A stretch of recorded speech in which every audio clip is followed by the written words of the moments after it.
In 1959, the Soviet spacecraft Luna 3 beamed back images of something Earthlings had never before seen: the far side of the moon.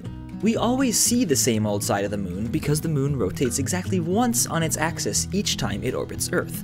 If it weren't spinning at all, we'd get at least one 360-degree view of its surface with each lap. If it were spinning twice as fast, we'd also see the moon's entire surface more than once per orbit. But instead, our moon's motions, like the spin and orbit of most other moons in our solar system, are remarkably in perfect sync. This wasn't always the case. Our best guess is that our own moon formed due to a massive asteroid impact, and its initial spin and dizzying 10-hour orbit were almost certainly not in sync with each other, though we don't know which was faster. At such close range, Earth's gravity deformed the moon into a slight oval, with one of its bulges facing Earth. Those bulges quickly swung out of alignment thanks to the moon's asynchronous spin and orbit, but Earth's gravity continually squeezed them back again.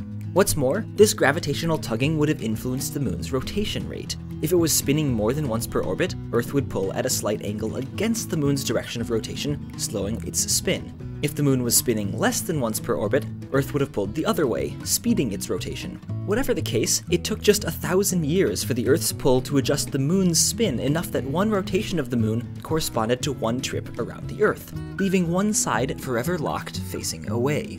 We do end up seeing some of that far side because the moon's elliptical orbit gives us peaks beyond its average eastern and western horizons, and its tilted axis causes moon seasons, revealing more of the lunar north or south poles. But those glimpses only add up to an extra 9%, leaving 41% of the moon hidden from Earth. Satellites, starting with Luna 3, have allowed us to map the rest, but it's safe to say that our relationship with the moon is still pretty one-sided.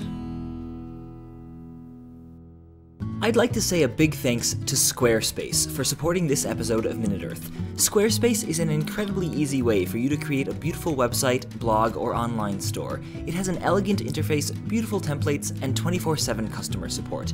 You can try Squarespace out with no credit card required by heading to squarespace.com/minuteearth to get 10% off and start building your website today. Again, we thank Squarespace for their support of Minute Earth.